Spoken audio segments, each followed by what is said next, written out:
You got to have that support system. I know who to go to on certain things because that's their specialty. So I think having a strong support system, no matter what kind of business you run, and even like I was mentioning, that accountability group, you know what? We're in different industries. We have no accountability. I mean, we have no relationship business wise or financially to each other. We're doing it to help each other, holding each other accountable. And that's, to me, a huge support system. It's like jumping in the foggy abyss. You don't know what's down there. You just know you have to make the jump. You just hope for two things: that you can find a parachute, or you can find someone to help you then ride tandem. Otherwise, you're going to go splat. You just don't know when.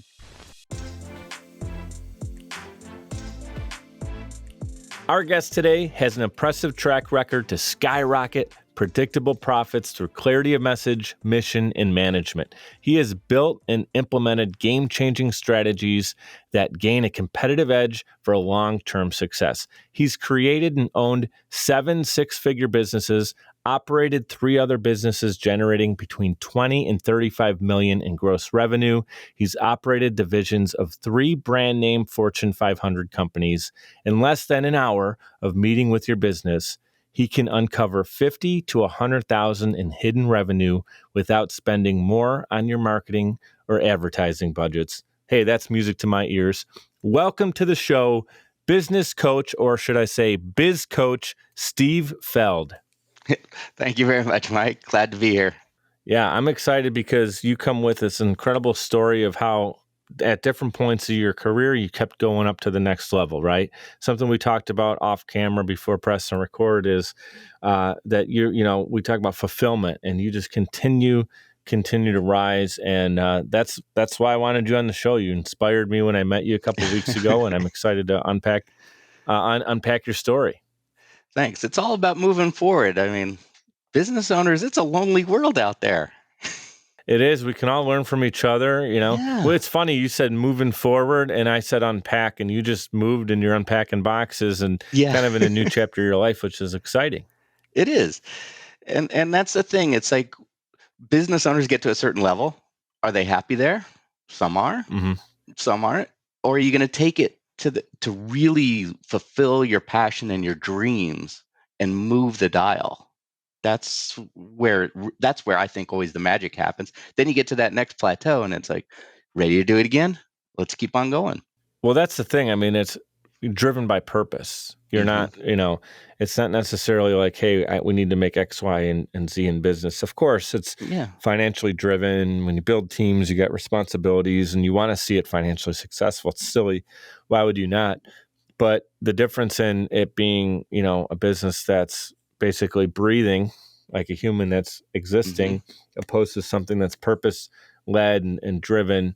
And it's not just an Instagram post, right? We're talking about real things that we're passionate about, and that's what drives us. So can you share a little bit about, I want to go back, and early on into your story, when did you start to feel that heart tug that you knew you wanted to serve in ways that would lead you into this business? Was there someone that inspired you at a young age, and how did you get into like that first opportunity in business?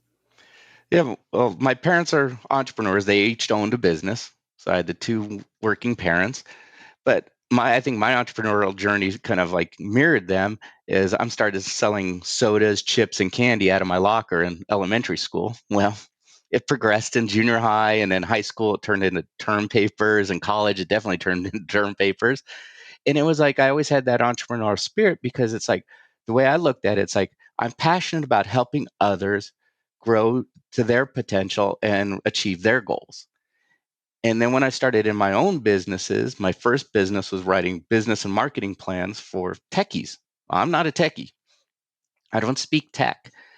Well, I was also niched into the tech industry. Well, for those of you who've been around a while, you heard it. Tech industry had a bubble burst, and yep, my business burst right along with it.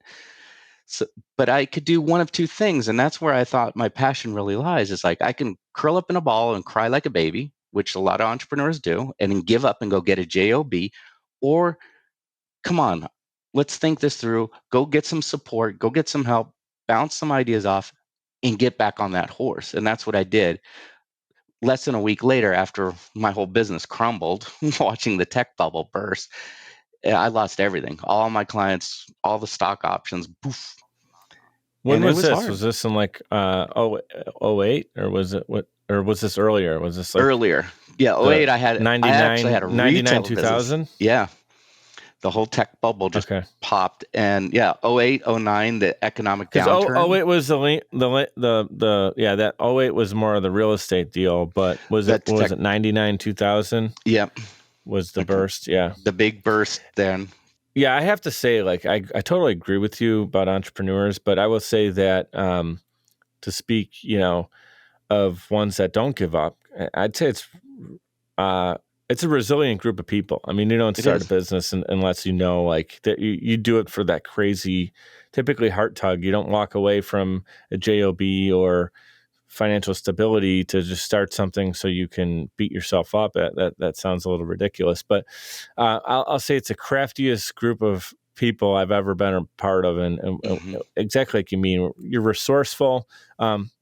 One of the things I want to talk about me, I'm interviewing you, but just to share my quick story is, in the last 4 years since I started Social Chameleon, my company, what aside from financials and aside from the cool products and services and the people I've met and the networking and all the cool things I can say I've done, the thing that is really cool that came with it that I didn't necessarily realize I was signing up for is that resourcefulness.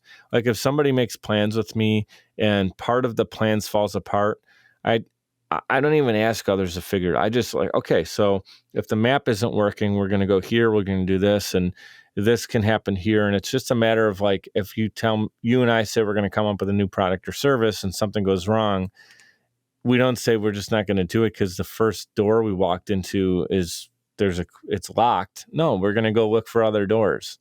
The maze, just because you run into one part of the maze that doesn't work, we continue to freaking go. And that's what I love about entrepreneurs. You mentioned your mom and your dad. What a way to learn, watching them, right, through I, their actions and how, yeah. So did that scare you though also? Because talk a little bit about your parents for a moment. Did you see varying levels of success with Oh them, yeah. I'm sure, and talk about that? Yeah, you see the highs and the lows. I mean, it's not some smooth, beautiful unicorn rainbow fantasy with sparkles. It's a tough road, and especially, well, one owned a bar, and one owned a liquor store. Go figure. And they were in different parts of the town, so they weren't even close to each other. But it's like so I grew up around that environment, working in that environment, and I started realizing to make something successful, you got to put the time in, you got to put the grind in. But things I've learned was you have to have a plan, and yeah, you're going to have some hiccups along the road executing the plan, just like you just mentioned. It's how you react to those. It's like, woe is me, or do you find a solution? And my parents seem to always find a solution. Yeah, it's not about if it's going to happen. It's gonna happen. It's when, and then It's it's how when. you react to it. And the thing you said is something that, look, my dad has my father passed away last year, but he had a high school diploma, but he was one of the smartest guys I knew as far as, just like a history buff, and he knew his sports history, and he was very sharp. He knew all the family members' birthdays, cousins, aunts, uncles. He was a guy that kind of had a really sharp mind. The one thing, he never went to school for business or anything, but he always would tell me, in life, you got to have a plan. Hmm. And I know that sounds super simple, and it is kind of simple, but it's also true. No matter what I did in life, I had to, you have to have some kind of idea of what you're solving for. And when I look at the mistakes I've made in business or personal life, it's usually knee-jerk reaction stuff that hurts me. It's not I've actually thought this through and planned it out, because those things that are more calculated tend to have more accuracy of success. And so it comes back to Dad saying, you got to have a plan. That's it. I couldn't agree more. Something that I think is interesting too, we're talking about your early business mind came from your parents. You had your mom, your dad, both running two separate businesses. I think this is interesting too. You were director of global merchandise for the Harlem Globetrotters, which I have a love and affirmation for. My dad actually took me to see them as a kid, and I love the Globetrotters. You also were a GM for Rawhide, which I want to know. I know you live in the Arizona area, so that's the one in Phoenix. I don't know if there's multiple or not. I've been there. I enjoyed that as a kid too. So both the Globetrotters and Rawhide, I have personal, just great memories growing up. So can you talk about how did you land? Those are kind of two unique, really cool opportunities. How the heck did you get into global merchandising for the Globetrotters, and then all of a sudden you're a GM for Rawhide? Yeah, for the Globetrotters, I got a call one day out of the blue, and someone says, "Hey, we got an opportunity for you to work at the Globetrotters." And I thought it was someone from my past messing with me because I used to travel with musical acts with Warner Brothers for years and years. And so I thought someone was messing with me, so I hung up. Third time, they kind of like laid it all out, like, "Hey, you hang up this effing phone again, you're never going to miss an opportunity." And I thought, okay, what the heck? And Globetrotters were headquartered in Phoenix. So it was a legit job. I actually turned their whole merchandising world around. Did you have a background in merchandising at that point? Yep, and global and licensing and global distribution. Yep. Where did you learn that, Steve? I mean, that's a huge role. Like, you were in charge of all the global merchandising for the Globetrotters, which is like a really well-known. So where did you learn how to do all that? Did you go to school for that? No, I started touring with musical acts. My very, very first tour, I was, I think, the number 8 guy on the tour. And I was just barely 16. It was the Scorpions tour. And I'm thinking, I'll never go on a tour ever again in my life. This is chaos. You don't sleep. Food's horrible. You're just work, work, work, work. And you're in a different city. And then years later, I put myself through college by working weekend shows, touring with multiple companies. And then when I graduated college, I had an opportunity to help start up a company in the merchandising world. And we blew it up. I was employee number 5. When I left, they had over 500 employees. So I've been around the world a few times, learning merchandise operations, logistics, distribution, production, just in time, forward head. I've created projection programs. So I really nailed it down. I was doing some of the biggest tours in the world. And it was like, okay, I got tired of the road and I left. And then a couple years later, bounced around and ended up at the Globetrotters, turned their whole merchandising operation around to like very, very profitable. After that, I got a call to be the operations person at Rawhide, which is an 1880s Western themed town. And I'm like, why are you picking me? And they're like, you're a turnaround specialist, because I've owned and operated other companies doing it. And I came in and we turned the whole company around, and so well it got sold, and I had to move it to a different city and rebuild the whole 1880s Western theme town, and became the general manager of that. We built it all up. I got to experience it, man. I got to see it firsthand. I loved it. The cowboys getting fake shooting through the windows, falling down on top story of the building, and stunt shows, all that stuff. Yeah. I just love your story because it's unique. It's not the same thing. And what I'm hearing from you is that you learn by doing, and then in the different opportunities that you found yourself in. You're on tour city to city with Scorpion. That could have just been like, okay, cool, I'm either going to do this forever with different bands, or maybe this wears itself out and I got to go and get a real job, right? Or something that's in a different entertainment industry. But you were willing to be like, well, Rawhide, this is different, but I'll figure it out. I'll make it work. And then you turn that around. You became a turnaround specialist, as you kind of termed it. I think that's cool. I'd love to pick your brain on that for a moment. So what are 3 things, just since we're limited on time, when you go in and you look at a business, what are the first 3 things you evaluate to know kind of the status of where it's at and how you're going to fix it in your head? Like, what are you looking for? The first thing is I look at their financials, because numbers don't lie. Unless it's garbage in, that'll be garbage out. So financials will be the first thing. Like I was hired as a consultant, if you will, but I was their COO.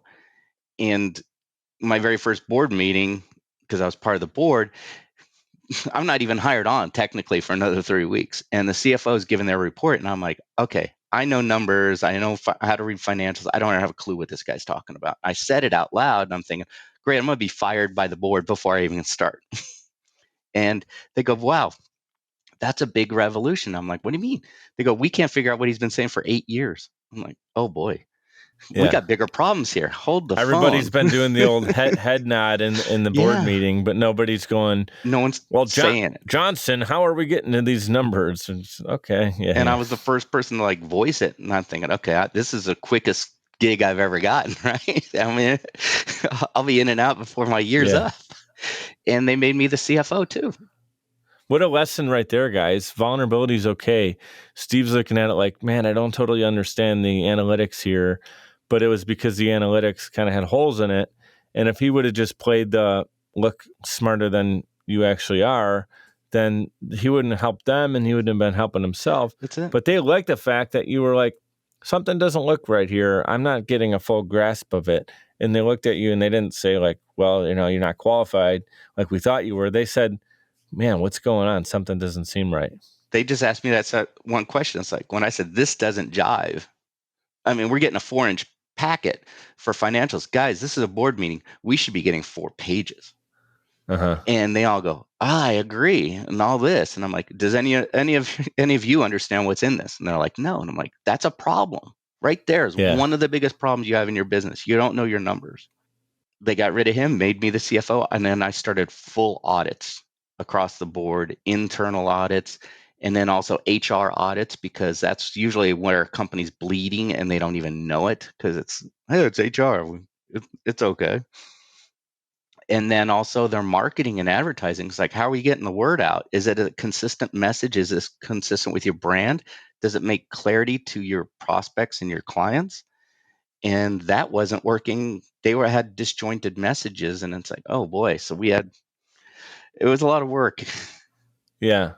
It all connects. I think people are like, all right, we got our sales team and we got our branding team, and then they don't even talk to each other. And then marketing and branding are two different things. I mean, one direction's trying to do, if we do X, we want Y in return. That's more of the marketing. Like we put 100 mailers out, we expect 3 people to call our phone number.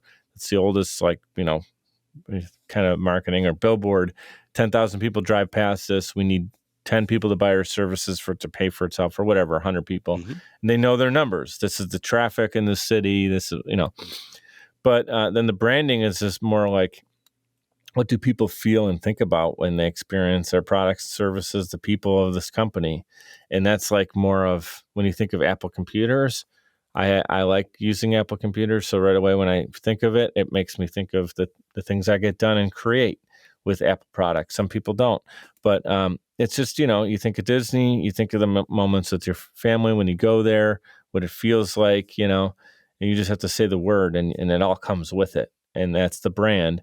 But the marketing is once you go to their website and you get 17 emails, every month saying, why don't you come back for your next visit? It's the 50th anniversary. Well, that's the marketing. But the branding is all the other stuff. So you get it. I'm not trying to educate you, of course, but I'm just saying it out loud to our audience because a lot of times people lump it in, and you're saying, look, we need all of these things pointed in the same direction, which is going up. So get your financials right. That's tough, though. I'm thinking of myself as a young entrepreneur. I know a lot better today because I actually hired someone, which is what we're going to talk about. You're the smartest guy right there.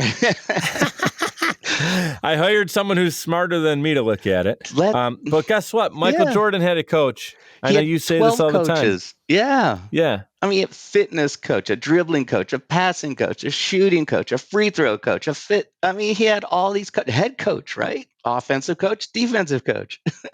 Yeah. The best of the best of the best have someone they're working with to get better. Yeah. So why would you not do that for your business, right? And I know a lot of people say, well, I don't have the means to get there. Well, you're also not going to have the means to get anywhere without it. So if you can cut from somewhere and pay someone like Steve or anybody that's, more qualified than the person in that scenario, it's going to be helpful. I hired a bookkeeper this year, and I hired a financial. They're not necessarily my advisor. She looks at my business and she says, okay, we're talking about profit. I'm reading Profit First right now, and we're taking the systems, and she's kind of like holding me accountable to do these things. I mean, she's even, got me looking through bank statements and understanding every little, like where things are being distributed to, that I kind of took a bad approach. out of sight, out of mind. I don't want to think about if I had a bad day financially. I don't even want to think about it, because that's like a quarterback who throws an interception. They don't have the coach tell you throw an interception. They're trying to draw up the next best play. And that's how I handled it. But that's also not good, because if you're never figuring out why you threw the interception in the first place, you'll keep throwing them. But you got to look at the game film, and the game film is your advisor inside your business going, hey, you're doing some things that are causing these problems to happen. It's not chance that it's happening. You got to fix your XYZ, your stance, right? And that's what a coach does. So I think that's awesome that you bring that up, because, not only are we promoting you and your services, but you're just saying that in general. In general, people can tighten up what the heck they're doing by having a mirror, which is an active live person, not just a book. Books are great, but the book's not going to talk back at you. They don't hold you accountable. I mean, I read a lot of books too. I mean, a lot of books. But you know what? I read one book, a 12-week year, and I suggested it to about 4 other business owners who I thought who would enjoy it as well. Well, we all read it together, on our own, and then we got back together and we said, let's create an accountability group based on the 12-week year. So we did that. All of our businesses went like this together. And we only meet for 30 minutes every week. 30 minutes. And it's that much of a jump, because we're holding each other accountable. People spend 30 minutes being sidetracked when they peek at their phone. I do it every day. I go, what the hell? I just lost an hour of my time. And I'll go on my phone because I'll get a notification about something, an email came over. And then because I'm on my phone, I just go, let me slide into Instagram real quick and see if anybody's liking that last post I posted. And then I click on it. And then I'm all of a sudden, I'm like, oh, my buddy just posted he had this event. And I'm watching the video of the event. And then 12 minutes later, I'm like, whoa. All I was supposed to do is see that Steve emailed me to say we're on for tomorrow. Yeah. And I just lost 15 stupid minutes of goofing around. And if people do that and it's a half hour, now you're talking about there's your half hour to meet and better your business. And people say, I don't have time. Dude, everybody's got 168 on the calendar in a week, 168 hours. It's what you do with it. And the best business people create time. Like if it's important to you, you're going to do it. Wouldn't you? Do we all create time for breakfast, lunch, and dinner? My biggest problem, I had to actually start scheduling breakfast, lunch, and dinner, because I was giving so much. And I said, you know what? I need time for me. And then I put in, time for meditation, my journaling. And guess what? Everything got better. I had the time. I was just using it ineffectively. And once I started using it effectively towards my goals, personal and business goals, it's like, wow, I love life a lot better. What are some of the systems that you put in place? Are you the kind of guy that marks down every 15 minutes what you're doing to optimize your day? Or I did that and made me very depressed because it took me out of my zone. So I do time blocking. I live and die by my calendar, but I'll block out strategic time every single week. This is time, no distractions, everything's else off. It's pen on paper. It's really, what am I going to do this next week? Is it achieving to my year goal, my monthly goal? And it really gives me the time to focus. So I have my to-do lists every night before I go to bed, look at them. So it's ingrained. Then the next day I open it up. There's my to-do list. It's ingrained. It's ready to go, attack. It's not like wake up, do your normal stuff, and then what am I going to do today? That's a killer. That should never come out of anybody's mouth. I don't care if you're not even busy or an entrepreneur. Like if you just wake up and say, what am I? Sometimes that feels good. Like that's my vacation mode. Mm-hmm. I say no to the itinerary. There's 2 different vacations. There's the family vacation where you have an intentional itinerary because there's a lot you need and want to see and you're trying to please multiple people. Those vacations could be stressful for parents, right? But they're also very fun. My kind of vacation is what the hell am I going to do today? But that's turning it off, because every other day I go to bed and the whole next day is articulated on a calendar. The frustrating thing for me is when I put too many things in there, which forces me to not get it done. So then I'm either up till literally 3, 4 o'clock at night, and then like pushing it into the next day. But there's deadlines in business. There's a client says, I'll hire you to do, this. And then Steve says, I can do that for you. And well, guess what? He's got to deliver it. And Steve's not sleeping until the damn thing is done. And hey, no complaint on it. We said we would do it. You get the job done. But I will say that once you better your systems and processes, you're more likely to get that thing done during a reasonable hour. And that's my biggest thing. So I want to take a quick time out because we want to hit our sponsor, which is Social Chameleon. We'll talk a little bit about that. We will be back in 60 seconds with Steve. Guys, don't go anywhere. Podcasting is a great way to engage with your audience and stay consistently relevant. The only problem is you don't have the time or desire to produce your own show. You simply want it done for you. And that's where Social Chameleon comes in. All you need to do is press record and upload the files. We'll handle the rest. From planning, production, post-production, distribution, and digital marketing, we have you covered. We realize that times are tough and funds are tight. And Social Chameleon believes in building supportive business relationships. By clicking on the link in this promo, we'll provide you 7 free podcasting tips to get started, as well as a free 30-minute online consultation. This is the perfect opportunity for entrepreneurs, keynote speakers, industry experts, influencers, and anybody who has a personal brand. With Social Chameleon, we help you build a brand that is out of this world. We're ready and waiting, so what are you waiting for? Click on the link to get started today. All right, guys, we're back in action with Steve. Again, you can check out his website. I'll give that to you real quick. It is bizcoachsteve.com. All of his social media is clickable in the show notes. He's in the process of moving right now, so if you don't see him as active on LinkedIn, it's because he's tuning into a whole new chapter of his life, which is exciting. But I know you are very active. I'm kind of teasing you a little bit on LinkedIn. You have a great network that you've built.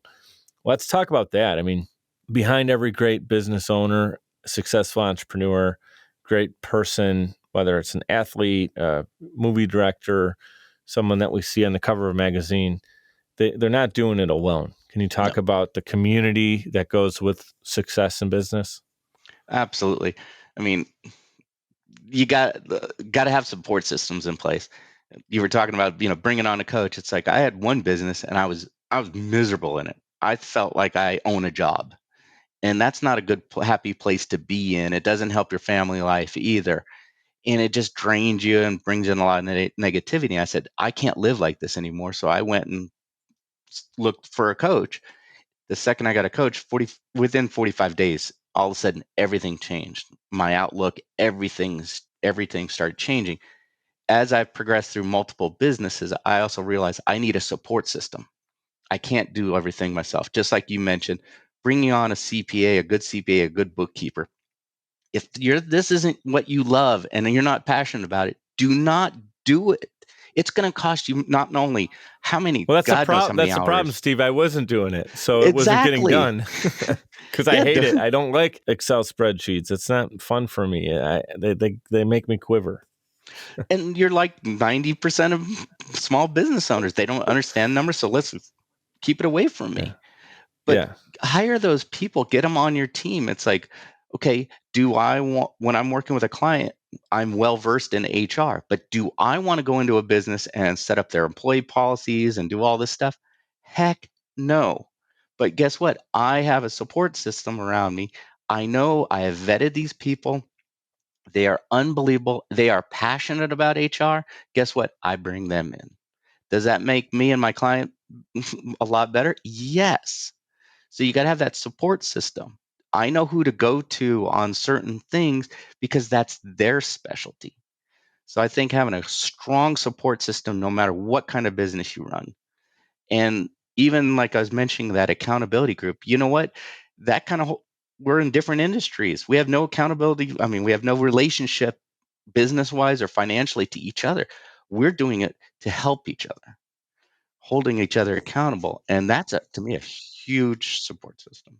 That's the mastermind group, Think and Grow Rich. That's one of the things I learned from that book is the importance of a mastermind. I recently started my own mastermind. It's one of my favorite parts of my month. It's always the first Wednesday of every month. It feels nice and fresh to get in there, knowing that people are going to be like, okay, let's get the best version of Mike. And then I'm saying, let's get the best version of everybody on the team. And all of us are either solopreneurs or small team entrepreneurs. Like my team is myself and 3 others, but really from like a leadership standpoint, decision-making is all myself right now, which is exciting, but also, it's tough. And so having a mastermind that solopreneurs can go and say, hey, it's like a board of directors meeting. Is this even a good thing for me to do? I'm trying it. It's not working. And then someone else can say, I did that same thing, similar experience, different experience. And now all of a sudden you're bouncing ideas off with a team, and you don't always get that as a solo entrepreneur. So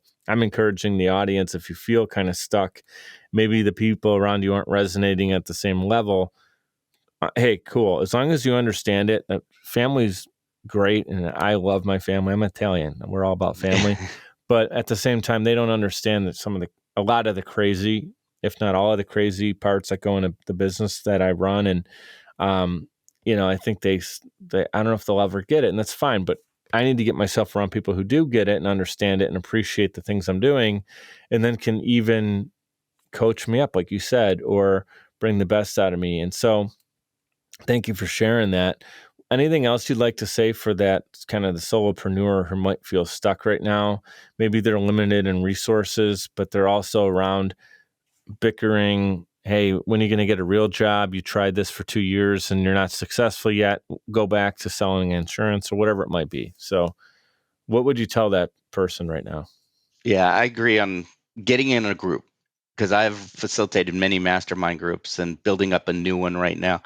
The magic that happens in there, think of them as your non-financially committed advisors.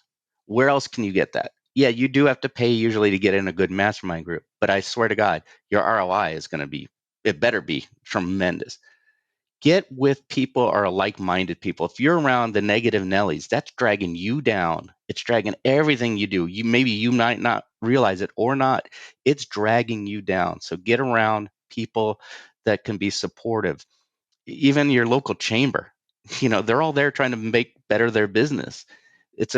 You might have the negative Nelly. Get away from them. Next. But get a support team to really help you out, because being a solopreneur, that's it. You're solo.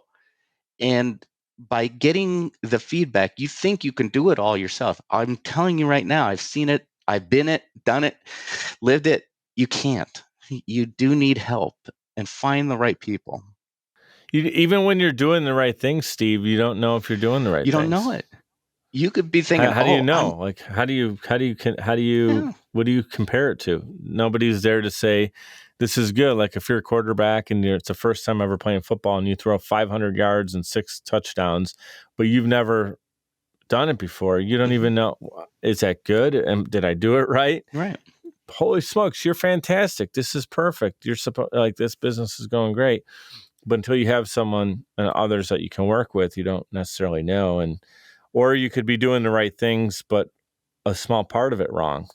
You'll never know until you get in a group. And it's amazing when you get in a group environment, just like you mentioned about Think and Grow Rich. Someone could have been there, done it, and tried a whole bunch of ways. Learn from their failures. Fail fast. Learn from those failures. That's how we really, really grow and learn. Talked about Jordan. One of my favorite quotes of him is, the reason that he's successful, he says, because he took 9,000 shots, whatever, and missed. But it's because he wasn't afraid to make the next one or a game-winning shot. Hey, pass me the ball, I'm going to do it. And he's going to confidently shoot the ball, even though he's missed all those times. And you look at the best people in business, they've failed more times, whether it's they advertise it or not. They're not, you don't always talk about your failures, but I know, in the books I'm reading and the people I'm connecting with, and everybody just says, look, I learned from that. And either you win or you learn. And failure is like, okay, cool. Now it's game tape. It's stuff we can learn and grow from. And if you just sit at home with a blank sheet of paper and that's your game plan because you're afraid to get started, well, then you have nothing to evaluate. And I know it's difficult. I'm not trying to be like a tough guy, like, get out there, and like toughen up. But at some point in time, look, nobody's going to do it for you, right? So that young entrepreneur, they need to, if they're not sure to jump out of that, helicopter. I think you have a way, you kind of define that on your website, don't you? Like jumping out of a helicopter, and it's ugly. It's like jumping in the foggy abyss. You don't know what's down there. You just know you have to make the jump. You just hope for two things: that you can find a parachute, or you can find someone to help you then ride tandem. Otherwise, you're going to go splat. You just don't know when. And I mean, I've been there. I could have shut everything down after my first business got busted. And I'm thinking I learned more from that experience than I can ever tell anyone. It's like, but it was a failed business. Why? I was just, it was good timing at the time, but it didn't. Life goes on, but it's like, would I learn from it and move on? Yeah, I want to say something to add to that is it's the difference of reading something in a textbook and knowing what it means to living it and feeling what it means. And we're human beings, right? We are not human doings or whatever. Like, we actually we feel. We're in the moment, we experience.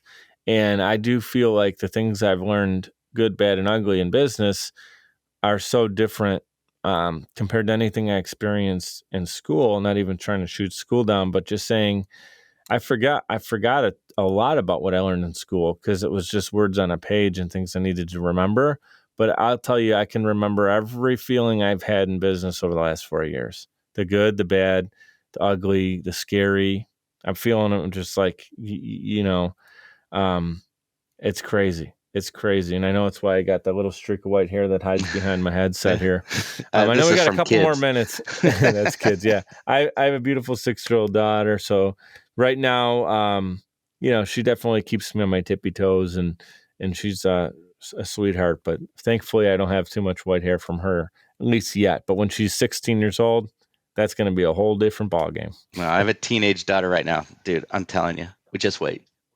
I don't own any firearms yet, but when she's 16, I probably will have a shotgun. So, so that's the warning to all of her quote unquote boyfriends. Yes. How many children do you have? Did you say 3? I have a boy and a girl, and Oh, they're boy and both a girl. teenagers. Awesome. So one's about Yeah. ready to go into college, and one's in high school. Yeah, the girl's in high school.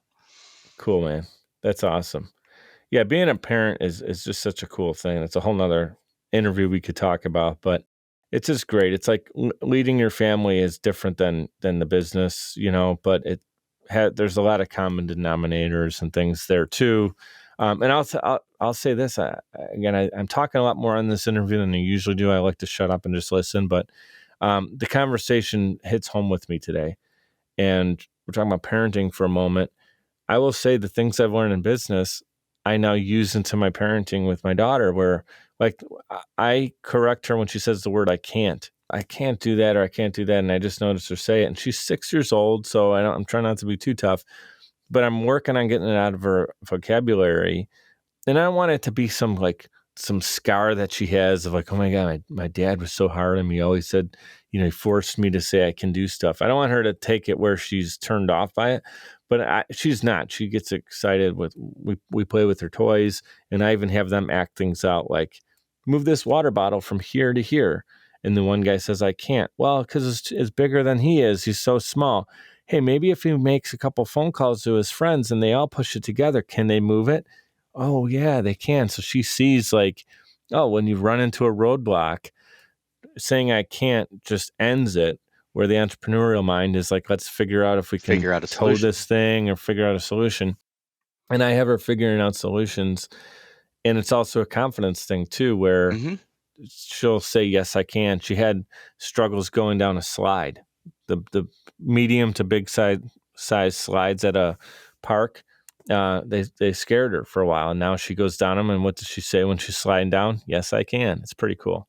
It's really, really cool. Last thing I'd love to hear with your story, and a couple questions left, or as much time as we can sneak in together here before we got to run.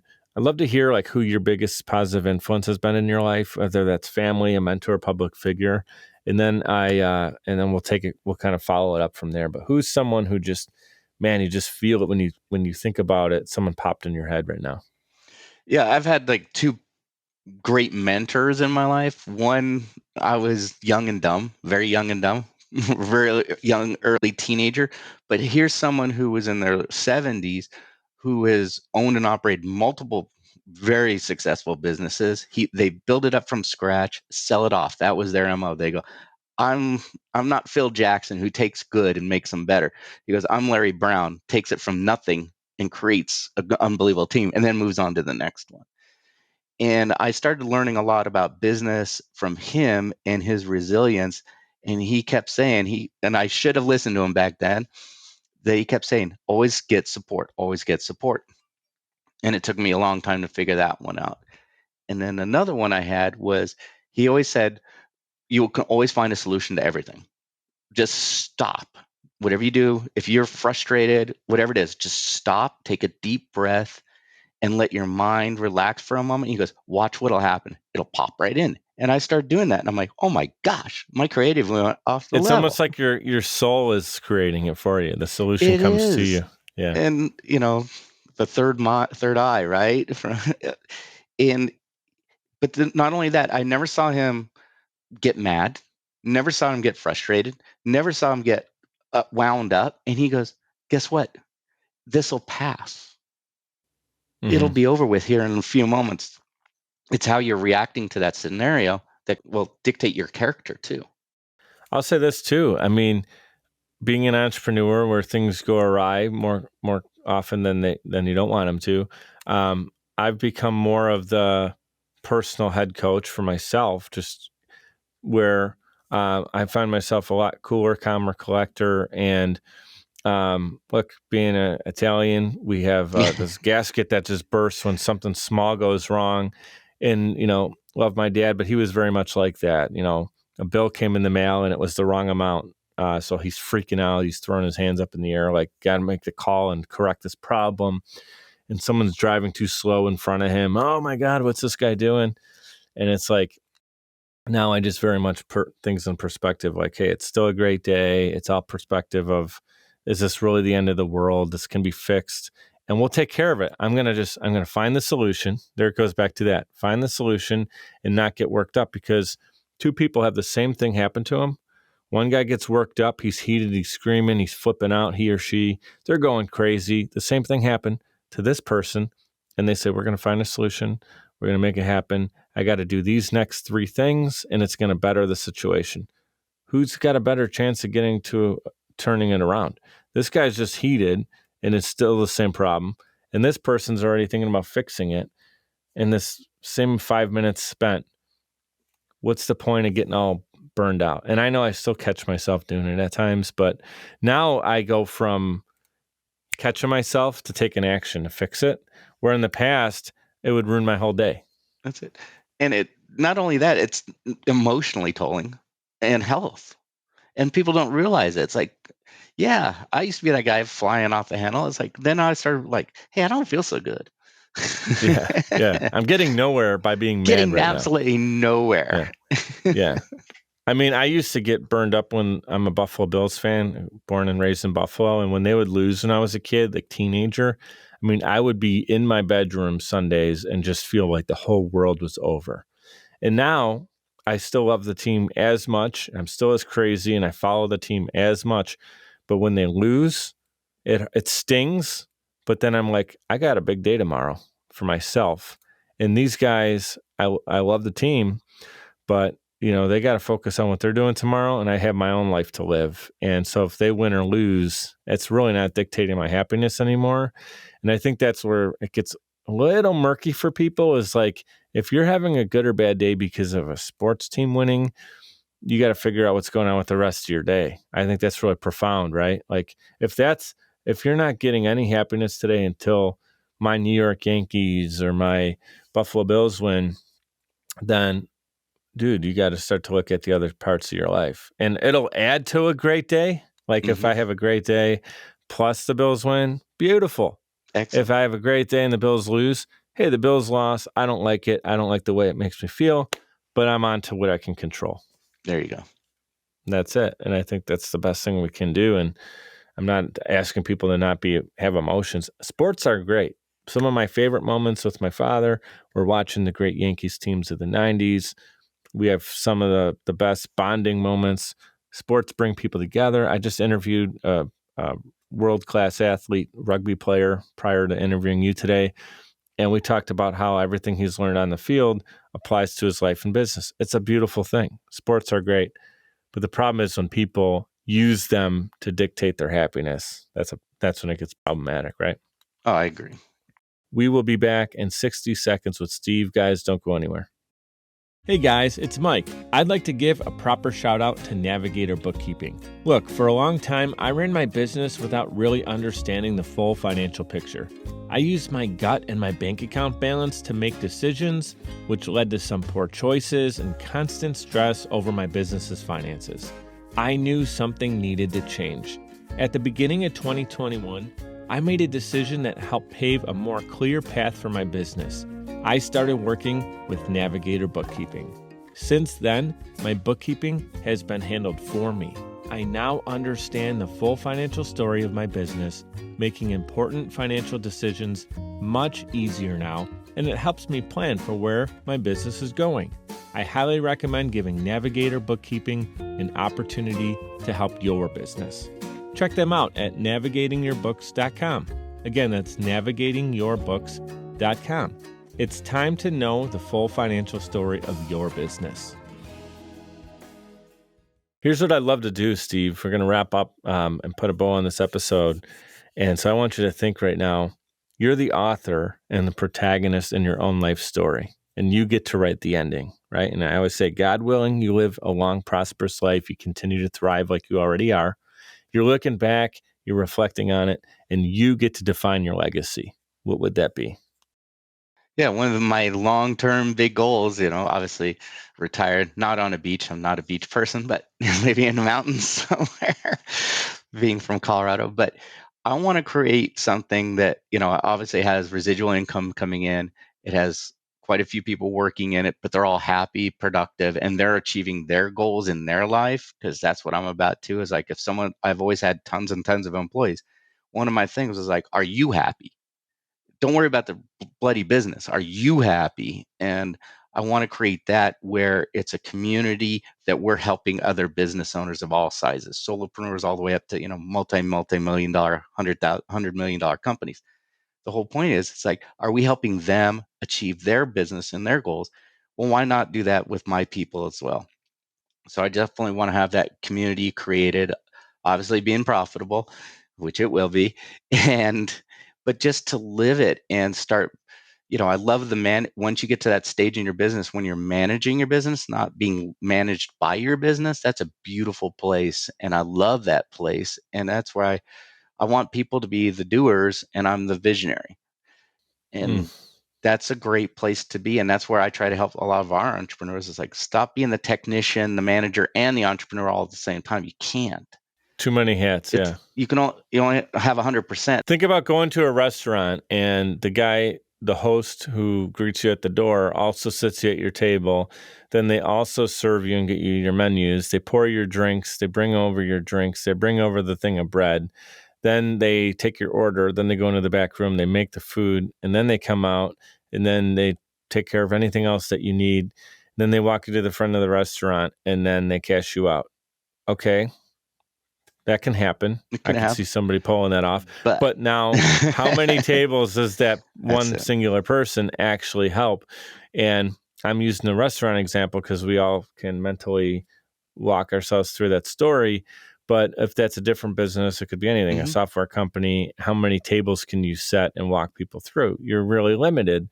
So until you build and operate a team and structure around it and processes around it, you're limited. And that's kind of how I felt that's why I built a team now, is because I was helping one client linearly at a time. And now I realized I needed to take more of a helicopter view and make sure that the puzzle pieces are snapping into place at the right spots. And then I can go in and dive in and start to like, hey, no, this just needs to move this way, and click. Two things came to mind when you told me your legacy story: purpose and profits. And you connect the two, because you can have purpose, but you could be driving your business into the ground. I've been in that seat a little bit too long with things when they weren't working out for me in the beginning. And then I also have made a lot of money in business. Like, prior to being an entrepreneur, I was doing well in corporate, but I didn't have the purpose, the fulfillment. So it's purpose and profits. And that's what people can do when they go to your website. bizcoachsteve.com is where they can hire you. Any last words you'd like to share before you go off and help more businesses today? I'd say to, all business owners, I mean, you don't have to do this by yourself. I'm proof of it. We're both proof of it. Get the help, get the support. If you're always thinking, oh, it's going to cost me an arm and leg, actually, you know what? There are solutions out there that's not going to cost you an arm and leg, but find the right person to work with that's for you. Don't just grab the first, guy who comes out of the woodwork. I've always vetted my coaches before I brought them in. I currently have 2 coaches. They focus on 2 different areas of my life and my business. And guess what? I'm much better person, and my business is a much better place because of them. Yeah, it's that reflection. It's getting different perspectives. It's not wearing too many hats, but also it's freeing you up. It's a lot of positives. If you looked at a T chart, positive, negative, building a team, growing, doing masterminds, there's really no negative to it. I mean, the only thing I guess you could say is possibly the cost, but then that's not even a negative because you're saying it's a return on investment. If you're engaged and you're around like-minded individuals, you're going to get an ROI, whether you realize it or not. And I hear a lot of the naysayers like, well, how's this going in a mastermind group going to give me an ROI? I have seen it time and time again, and I've heard that argument. And 6 months into it, that person who is the naysayer comes back and goes, okay, my business has increased 25% since I've joined this dang club. Okay, that's 25% more than you ever had before. Well, the scoop is, the way I look at it too is, it's not money spent and then the money spent fixes the problem. It's money invested to then give you access to the information that you need to take action on. And that's, again, that's a mentality that I didn't have before. We kind of live in this culture of like, there's a problem, I just want to pay to fix it. The medicine, I need to fix it, this, I need to fix it, whatever.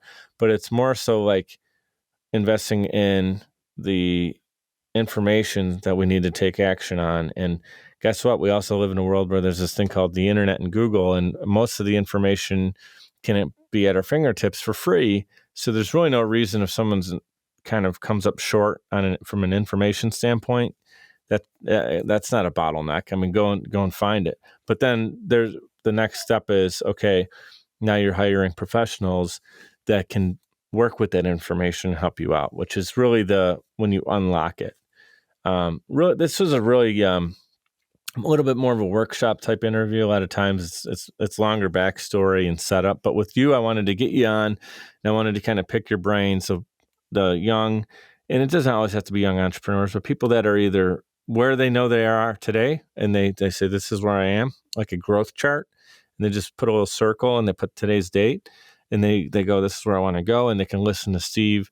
Maybe a couple things I said make sense as well. Sometimes it happens. And take it, and we want you to apply it, right? That's what we would say to our audience.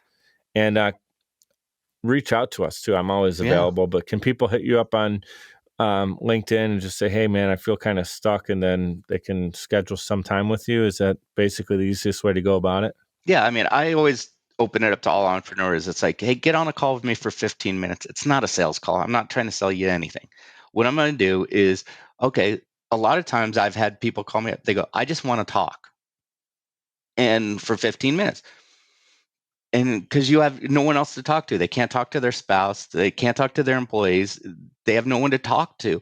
And just by that quick 15 minutes of someone listening and not trying to sell them crap, it could be their game changer. And I've had people come back at me going, you know what, you listened and you just asked simple questions, and it turned everything around. I'm like, all I did was ask a couple of questions.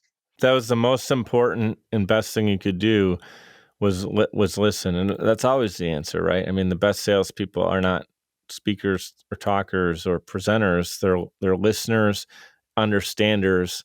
Then they take that information and then they say, okay, well, now that I know where you're at, this is what I feel we can do to help you. And it's a whole different thing of just like barfing the product and service at you, which too many people do. Yeah. And they may or may not be my client. I don't care. I'm just trying to help. Yeah. So get on call for 15 minutes. If I can help you, I will definitely tell you. If I can point you to the right direction, resources, I will do that. If you just want to talk about your business and get it off your chest, great. Yeah. I mean, we got Steve Feld here, and he's kicking ass in business, but he's also a black belt karate. We didn't even talk about that. So you got so many different cool things. You're like a Swiss Army knife of knowledge and inspiration.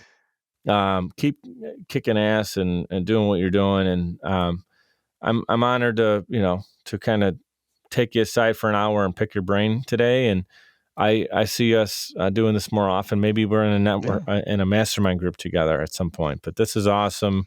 Keep going. I know you're in a process of a new move, which takes some time to get those boxes and all that. But what I want you to do is think about how it represents growth and new opportunities. Oh, absolutely. Yeah. This is awesome. Thank you so much, Steve. Appreciate your time today. Thank you for having me. It's been fun. I'd like to give a huge shout out to everyone for tuning in, especially those who listen all the way to the end to hear this message. Seriously, I appreciate you, and my guests do as well. Giving a quick reminder to subscribe to this show. It's completely free and will allow you to receive notifications when new episodes are released. If you'd like to provide a tip as a gift, you can do so via patreon.com/micedup. It's spelled MIKED up. Patreon.com/micedup. You can give as little as $1 per month or as much as you'd like. Every dollar is greatly appreciated and completely unexpected. Appreciate your reviews and your messages coming in on social as well. Keep them coming. Your feedback is valuable and absolutely means the world to me. You can check out more episodes and content at mikeduppodcast.com. We're powered by Social Chameleon. You can also follow me on Instagram. That's where I'm the most active, and it's at Mike DiCioccio, MIKEDICIOCCIO. Thank you so much for your continued support. You guys know what to do. Be great and be grateful.